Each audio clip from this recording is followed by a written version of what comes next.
Have you ever gazed up at Jupiter, that giant, swirling jewel in our night sky, and wondered what it would be like to stand on its surface? What if I told you that the very idea of standing on Jupiter is the first of many impossible challenges? Today, we're embarking on an imaginary mission, a thought experiment to explore what it would truly take to land on and survive on the largest planet in our solar system. So buckle up, because this journey is going to be wild. First things first, let's address the elephant in the room. Jupiter has no solid surface. It's a gas giant, composed almost entirely of hydrogen and helium. Think of it less like a planet and more like a star that never ignited. As your spacecraft ascends, you wouldn't find a landing strip. Instead, you'd just plunge deeper and deeper into an ever-thickening atmosphere. Let's imagine our spacecraft is futuristic enough to handle the initial entry. As we dip into the upper atmosphere, we'd first encounter the beautiful, swirling cloud tops we see from Earth. These are not fluffy water clouds. They're primarily ammonia ice. The temperature here is a frigid -145 degrees Celsius. Your suit and ship would need incredible insulation just to get started. Pushing deeper, the pressure begins to build at an alarming rate. At sea level on Earth, we experience 1 bar of atmospheric pressure. By the time you're just a few hundred kilometers into Jupiter's atmosphere, the pressure would be hundreds of times greater. It would feel like being at the bottom of the deepest ocean trench on Earth. And your spacecraft would need to be built like a super submarine to avoid being crushed into a tiny metal ball. And the weather? It makes Earth's most powerful hurricanes look like a gentle breeze. Jupiter's winds can reach over 600 kilometers per hour.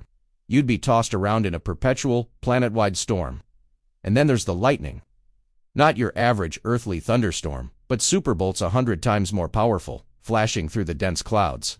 Your vessel would be navigating a minefield of unimaginable electrical energy. But let's say our incredible ship withstands the pressure and the storms. We keep descending.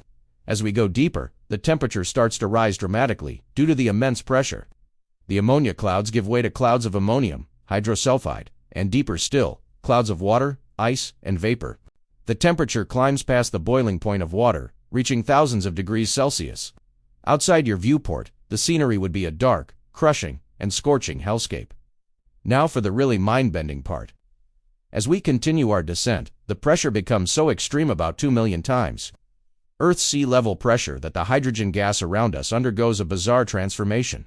The electrons are squeezed away from the hydrogen atoms, and the gas starts to behave like a liquid metal. You are now swimming in an ocean of liquid metallic hydrogen. This ocean is what generates Jupiter's immensely powerful magnetic field, which is nearly 20,000 times stronger than Earth's. This field traps a donut of intense radiation around the planet, a zone so deadly that it would fry any unprotected astronaut or conventional electronics in seconds. Even before you land, you'd have to survive a radiation bath that's millions of times more intense than the lethal dose for a human. Your ship would need lead shielding meters thick. So, you're in a super submarine, floating in an ocean of liquid metal, being cooked by extreme heat, crushed by unimaginable pressure, and bombarded by lethal radiation. The concept of survival as we know it is completely out the window. There's no ground to walk on, no air to breathe, no water to drink, and no escape from the crushing forces. Even if you could somehow build a habitat, perhaps, a high-tech blimp that could float at a specific altitude where the temperature and pressure are somewhat manageable. Say, around the 1 bar level where it's similar to Earth's surface pressure, you'd still face immense challenges. You'd be a permanent prisoner of the sky, forever tossed by violent winds. You'd need to generate your own oxygen, recycle every drop of water, and protect yourself from the constant radiation raining down from above. Your food would have to be grown entirely on board, and any hope of rescue from Earth would be a distant fantasy. The famous Great Red Spot, that's an anticyclonic storm bigger than our entire planet that has been raging for centuries. Trying to fly through it would be planetary suicide.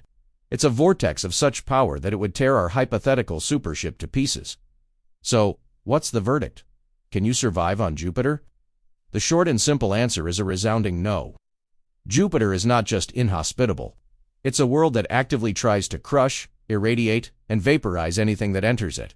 The laws of physics as they apply to chemistry and biology make it one of the most hostile environments imaginable in our solar system.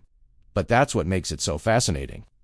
Studying Jupiter from a safe distance teaches us so much about how solar systems form, the nature of gas giants, and the extreme conditions that exist in our universe. It's a beautiful, violent, and magnificent monster of a planet that is best admired from afar. Our imaginary journey shows us that while human curiosity is boundless, nature's power is absolute.